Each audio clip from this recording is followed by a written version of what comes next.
Well, hello everybody and welcome back to another video. And on today's video I'm going to be fitting the split charge system to the Caddy van. Last week I went over to Midland Leisure and I bought a Victron DC-DC charger. A company called LiTime actually sent me a lithium battery as well. I've ordered some cables off Amazon. I've ordered myself a crimping tool. So I'm going to set up and get that sorted. I think I'm going to start by taking this front seat out because I'm planning on putting it under the front passenger seat. So let's see how we get on. And for those of you that don't know what a split charge system is, I probably should have explained that. It's a second battery that's fitted into the car, so you can use that for your power source for charging things like, you know, laptops, phones, drones, fridges, anything that you want to use to charge in your vehicle. You don't want to charge off your starter battery because that will flatten your starter battery. So you're parked up somewhere overnight, you want to charge a load of electrical devices up, you use your starter battery, you know, like you use your normal sort of charger that's in your vehicle when you're driving around. That's fine when it's driving, but when you're parked up you don't want to be flattening your battery. So what you do is you install a second battery, and you can install a basic split charge system called a VSR, called a voltage sensitive relay, but that's not recommended for lithium. And if you've got a smart alternator that alters your voltage as well, then that won't work for that either. So I had to get a Victron DC to DC charger so that it can work with the lithium battery. So yeah, that's just wanted to give you a little explanation just in case you were wondering, what's a split charge system, what's this going on about? So let's get on with that. So I pulled the seat forward thinking, oh, I'll take the seat out. I don't actually think I need to take the seat out because there's plenty of space, but what I have found, I found some surface corrosion which I can't just leave. I can't just build on top of that and put a battery on it, so I've had to treat that. I've sanded it down. Take a look. So you can see I've pulled the seat forward. I was going to undo it, I was going to take the bolts out, I was going to take the seat out, but really I don't really need to, I don't think, because I'm only using this space. I'm not doing anything under there. And look, if you can see here, look, there's the space that you get in a Caddy van.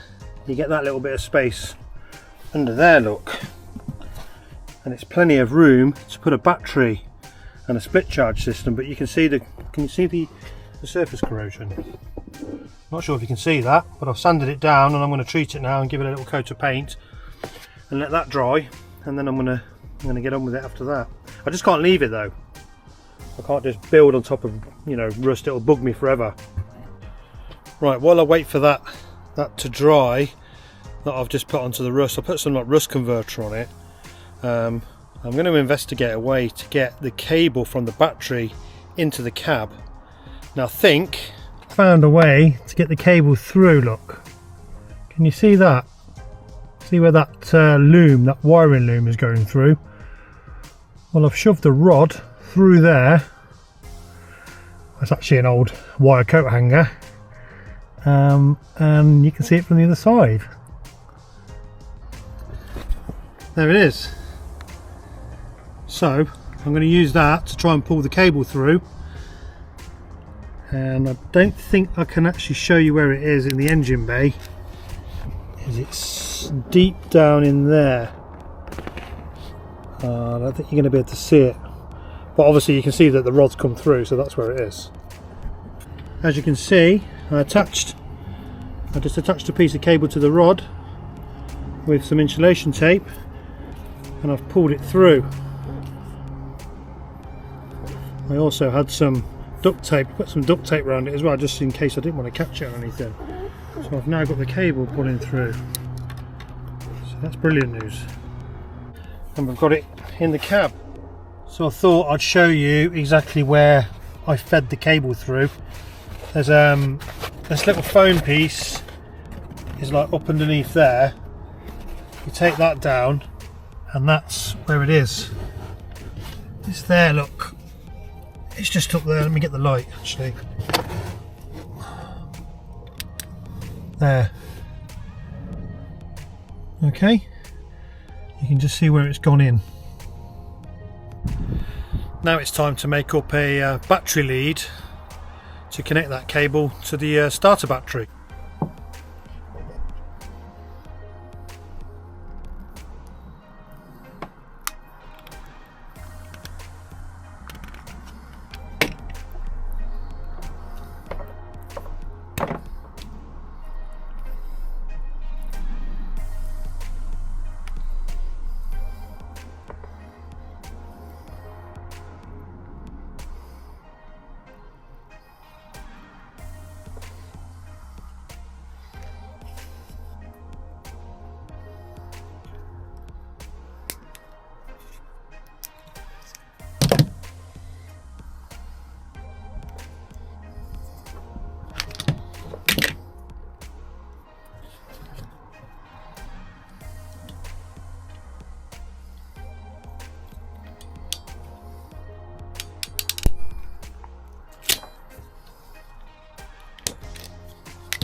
Well, I just made my first lead.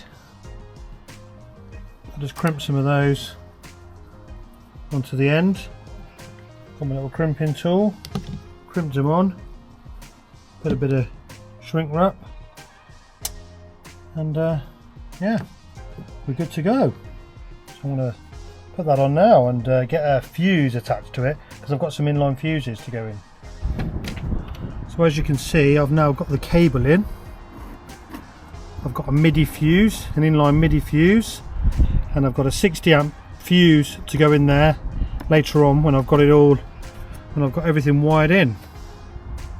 I just need to find out a good place to mount this though, really. I think I might have done this a bit too short, because I could have mounted it maybe on here or maybe on here. I might actually make up a longer one of them. I'm not sure on that yet at the moment. I'll have to think about that one. But I suppose if I pull it a bit tight down there and it's not going to move anywhere, I could probably tuck it down there maybe. That's actually not a bad call, is it? Maybe I could just do that. I suppose it doesn't have to be. Yeah, it fits down there, doesn't it? It's not really going to go anywhere down there, is it? That might work. I'll have to have a think about that one. So I've got the cable now, all routed in here. Took all this trim off. I've got it running under here. You can see it coming out there. That's all been painted. No more rust. That's all nice and clean. Ready for the battery install to go in. I think what I'm going to do first though is I'm going to put a sound deadening pad in there before I do anything, just to try to get a little bit more you know, quietness in the cab. So I've put the sound deadening pad down, and I'm thinking that's where the battery and the DC to DC charger is going to live. I've got to make some sort of board, I'm going to make a piece of wood. The only thing I realised, I haven't got a battery strap. I didn't buy a battery strap to strap the battery down. And also, now I'm thinking about insulating that floor maybe with a bit of, you know, Reflectix thermowrap. So I don't know now. I'm going to have a think on this now. But what I do know is I've run out of cable. I've also got my fuse box, which I forgot about. It was sat in the box and I thought there's something else. So I've got to figure out where to put that. So I'm not sure where I can put that. I mean, it would be ideal somewhere like there, wouldn't it? Somewhere accessible, but I don't know. I need to be able to get to that at all times, really. So I need to figure out somewhere. I need to figure out somewhere nice to put it. So as you can see, I've now put myself together a little like electrical board, battery board, not sure what you call it, but I've cobbled together this out of some wood. I had a piece of wardrobe in the garage. I always keep bits of old wood because I always think they'll be useful. So I've kind of made like a little battery tray, look. So sort of hold the battery in place. I've got the DC to DC charger on, a little bit of plywood at the back, and I've got my fuse box here. The only real boo-boo I made was I cut it off. It was longer, you know, it was out to about here. The wood was longer and I cut it off trying to keep it all neat, but I needed a little bit extra for this fuse, for the MIDI fuse, so I've ended up mounting it on there. I mean, it's not the end of the world, is it? But yeah, it would have been better if it was flat and easier to get to, but it is what it is. But I can't really do anymore because, as I mentioned earlier, I've run out of battery, you know, my red battery cable. I haven't even got any black cable, so I can't even use that. But I've made the earth wires up, so I'm going to attach those to a seat post. I've got some twin core cable coming, so I can you know, put some USBs, and I've ordered some USB sockets, various ones, so I'm going to plug them into there. I just need to get the cable, and my battery strap hasn't turned up yet, so I need a battery strap. So I've drilled a little hole in there, and I'm going to run a strap through there and underneath, so I can secure that, and then I'm going to possibly screw that to the floor. I think it's probably the only option. And I've put some thermal wrap in there, look, all the way right to the back. And I'll just give it a little bit more insulation and maybe give it a little bit more sound deadening, I imagine. Not sure really, but not going to hurt, is it? So I will see you when the rest of the bits that I need turn up, and we will continue with this job. So I'll see you soon.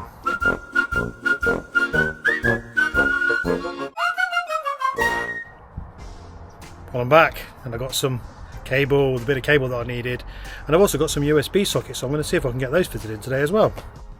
Right, I've got the little electrical battery board done. I've got the battery strapped in. I've got the cables on, they're all in. The fuse is in. That's all wired in. I've got the earth cables ready to attach to the seat bolt. All I've got to do now is put the actual power in from the battery itself, the main starter battery, into there. But I've got to put this whole unit in there, and then I've got to attach that. That's the cable I've got to attach into the DC to DC charger. Well, as you can see, I've got it in now. I've got the board screwed down to the floor. I've got the earth cable in over there. I had to make my own earth in the end because I didn't want to use that bolt there, that bolt, but the bolt was too fat for the terminals to go through the terminals, so that didn't work, and I didn't have any more terminals, so I've had to do it that way. But that's okay, I think that's fine. I'm happy enough with that. When you're screwing it into the floor, you want to pull off, you want to pop off these, look, brake lines. You want to pop all them off all the way along. There's clips all the way along. You want to pop them off because you don't want to be screwing into them. So now that I've got that all fitted in, I've just got to get the fuse box wired in. So I'm going to get that done now. So as you can see, I've now got the fuse box wired up. I've got the earth cable from the fuse box going up to the earthing point here, which is where the DC to DC and the 12 volt battery is attached. So these are all your earths on this side, and these are your positives. I've got a couple of fuses in there. There's the positive cable, that goes up there, and that goes to the positive terminal on the battery there. And you can probably see these wires here, where the fuses are. These are all wired in ready for, they're going in here, look. They run up along here and up along under the center console, and they're in for some USB ports I'm going to be putting up front in the dashboard. And now I've just got to put the cover on. It's all ready to go. So that's done. Now it's time to put the 60 amp MIDI fuse in under the bonnet and get all this powered up. So I've now got the 60 amp MIDI fuse in. Now we're all powered up, so we're good to go. I'll tuck that down there for now then, like I was saying earlier.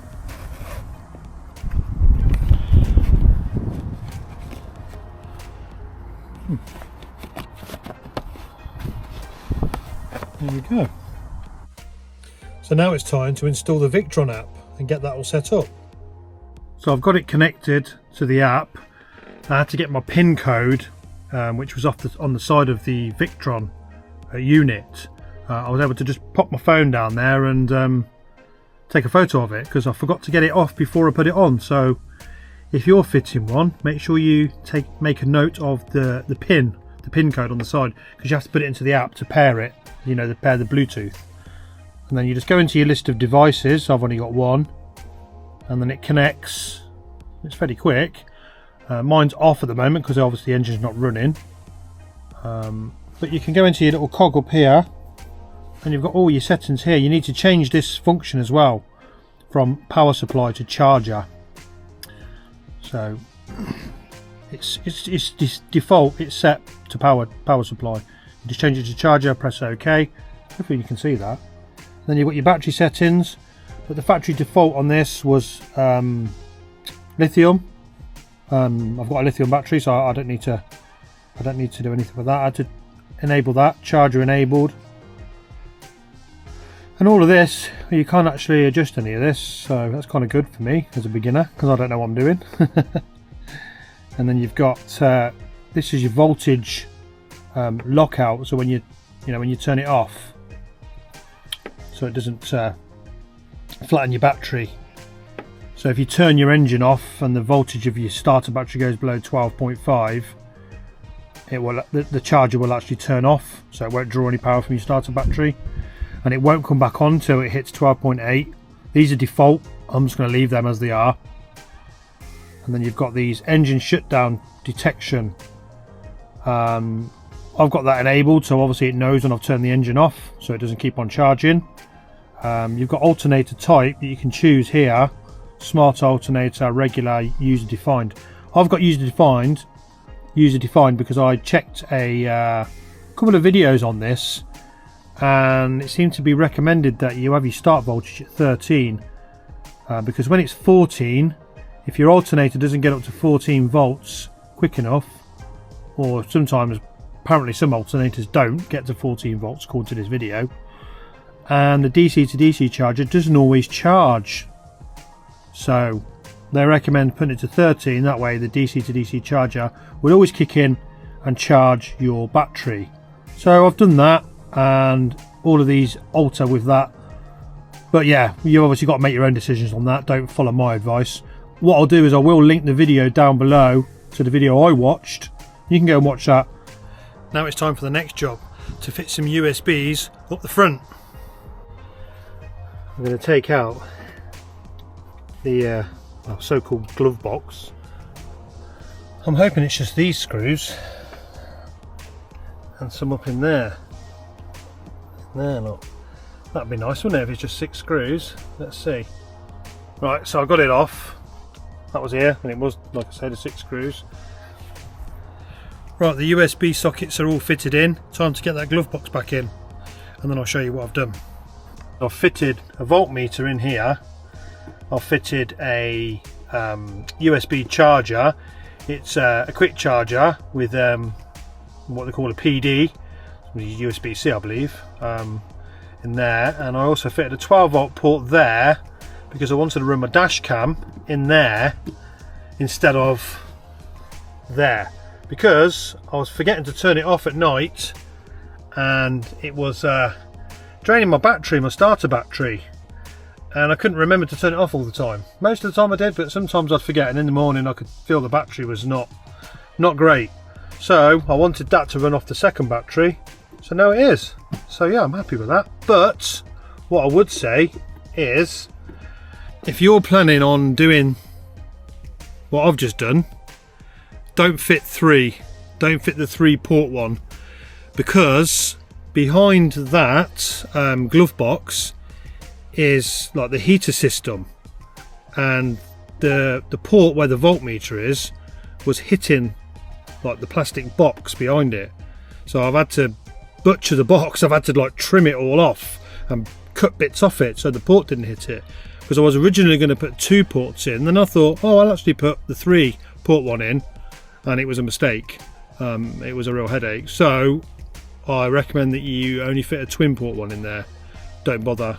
Don't do the 3 one. Not unless you're brave and you want a headache to deal with. Right, that's the job done. All fitted. I've got my whole 12 volt split charge system fitted in my van.